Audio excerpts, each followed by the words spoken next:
तो हमारे पास अभी ये हीरो का सुपर स्प्लेंडर बाइक आई हुई है और जिसमें कि गाइस पिकअप का प्रॉब्लम है। तो ज़रा सा भी गाड़ी में पिकअप नहीं है, मतलब हमारा क्लच प्लेट जैसे जल जाता है तो जस्ट वही चीज़ है, इसका क्लच प्लेट जल चुका है। जैसे हम किक मारते हैं किक भी हमारा क्या हो रहा है, स्लिप हो रहा है। तो चलिए गाइस हम इसका क्लच प्लेट खोलते हैं और फिर दिखाते हैं आपको क्या दिक्कत है, क्या कारण है, हमारा क्लच प्लेट ख़राब है या कौन कौन सा पार्ट्स ख़राब है। तो हम गाइस चलिए हम चैम्बर खोलते हैं और फटाफट से आपको दिखाते हैं।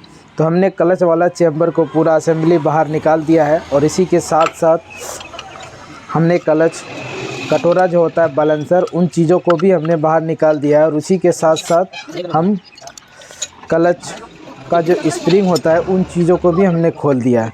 तो इसी के साथ साथ गाइस हमारा जो क्लच प्लेट है वो चीज़ अभी फ़िलहाल 2 से 3 दिन पहले लगाया गया है और आज मतलब 3 दिन भी नहीं चला और इस तरीके का हालात है। और कस्टमर का ये कहना है कि हमने जो भी सामान डलवाया इसमें बिल्कुल जेन्युइन ओरिजिनल डलवाया है शोरूम से लाके। तो हमने जहाँ तक देख पा रहा हूँ गाइस इसमें जो सामान है हमारा clutch plate, pressure plate, centre hub, पूरा चीज़ ओरिजिनल है। और इसके बाद भी इस तरीके का आखिर क्यों प्रॉब्लम हुआ, क्या दिक्कत हुआ, तो इन चीज़ों को हमें समझना पड़ेगा और आखिर इसमें दिक्कत इस तरीके से आया कहाँ, कैसे। तो इसमें हमारा गाइस जहाँ तक मैं देख पा रहा हूँ इसका हब जो है वो चीज़ भी बिल्कुल ठीक ठाक है, ज़रा सा भी नहीं कटा है और इसका सेंटर भी नहीं कटा है। तो इसी के साथ गाइस चलिए हम इसका सबसे पहले हब को हम चेक इन करेंगे कि हमारा हब सही सेटिंग पे है या नहीं है, हब में हमारा दिक्कत है या क्या है।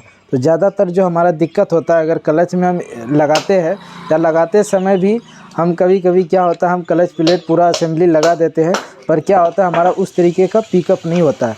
तो उसी के कारण से हमारा ज़्यादातर जहाँ तक हमने देखा क्लच हब में भी हमें दिक्कत महसूस हुआ। तो इस हब में जहाँ तक मुझे दिक्कत लग रहा है तो क्लच प्लेट गाइस बिल्कुल इसका ठीक ठाक है, सेंटर हब प्रेशर प्लेट हर एक चीज़ बिल्कुल सही है। जैसे हमने देखा इसका बाइक चला के बहुत ही ज़्यादा पिकअप कम है, कितना भी एक्सीलेटर देते ये बाइक क्या है तेज़ नहीं चल रहा है। तो इसी के साथ साथ गाइस अब हम ये क्या करेंगे, ये हमारे पास हीरो बाइक का क्लच हब है जो कि हम हीरो का बिल्कुल ओरिजिनल क्लच हब है, इसे हम लगा के देखेंगे। इसमें असल बात है हमारा 20 में जब हम सप्टा इसमें जो लगा था पहले हब, तो उसे जब हम लगा के देखते हैं तो 20 से क्या है हमारा टाइट जा रहा है, जब हम हाथ से दबाते हैं तभी क्या हो रहा है हमारा वो सेटिंग हो रहा है। तो यही चीज़ दिक्कत है, तो आपको हम यही दिखा देते हैं।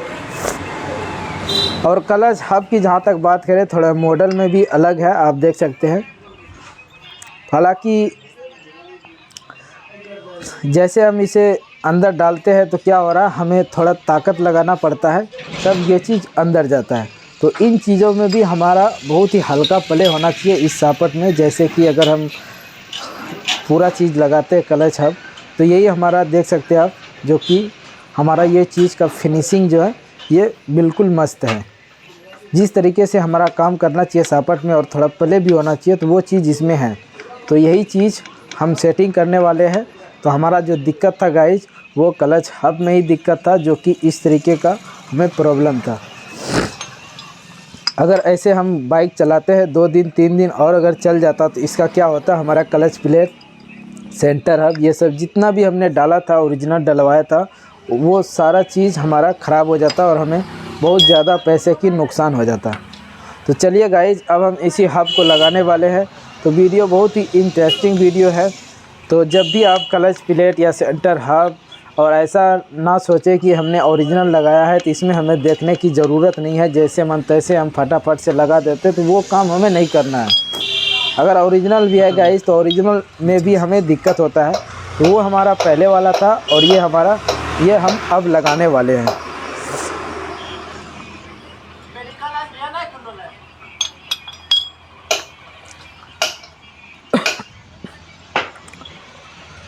तो इसी हब को हम सेटिंग करने वाले हैं, जो कि हमारा 20 से दिक्कत था, सापट में हमारा टाइट जा रहा था, जो कि उनके कारण से हमारा 1 दिन 2 दिन चला और उसके बाद क्या हुआ हमारा पिकअप डाउन हो गया। हालांकि गाइज इसका क्लच हब सेंटर और क्लच प्लेट हमारा कुछ नहीं हुआ था, ज़रा सा भी कहीं पे भी दाग नहीं हुआ था। ऐसा हुआ कि हालांकि इस तरीके का जब भी समस्या आया तो क्या क्या कस्टमर जल्दीबाजी दिखा दिया गाड़ी, और अगर इस तरीके से नहीं दिखाता है तो उसमें क्या है, दिक्कत है, परेशानी है।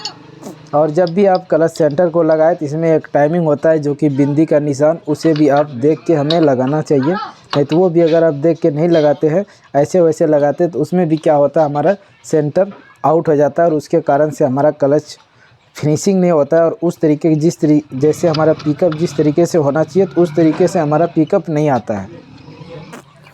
तो इसी के साथ साथ हमने क्लच पूरा असेंबली फिटिंग किया। सिर्फ हमने इसका हब को चेंज किया और सारा जो इसमें पार्ट्स था वो सब सारा रहने दिया। Clutch plate, pressure plate, clutch centre, ये सब हमारा पहले का था। सिर्फ हमने क्लच हब इसका सेट चेंज किया। तो चलिए गाइज, हम अब लगाते हैं और फिटिंग करके फिर आपको दिखाते हैं बाइक को चला के भी किस तरीके से का हमारा पिकअप हुआ।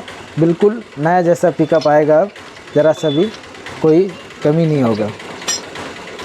तो क्या होता है गाइज कि हम छोटा छोटा काम के लिए हम उतना ध्यान नहीं देते हैं, और क्या होता है हमें नुकसान भुगतना पड़ता है, और उसी के साथ साथ हमारा कस्टमर भी दुख होता है कि हमारा किस तरीके से काम किया, हमने ओरिजिनल सामान दिया, इसके बाद भी हमारा इस तरीके का हालात हुआ कि क्या बात है। तो यही सब चीज़ हमें देखना होता है। जब भी आप काम करें तो हमें क्या है, बार बार छोटा छोटा चीज़ हमें देखना बहुत ही ज़रूरी होता है। और जब भी आप इंजन फिटिंग करें तो इंजन फिटिंग करने के साथ साथ हमें इन सब चीज़ों पे भी बहुत ही ज़रूरी ध्यान देना होता है, छोटी छोटी चीज़ों पे।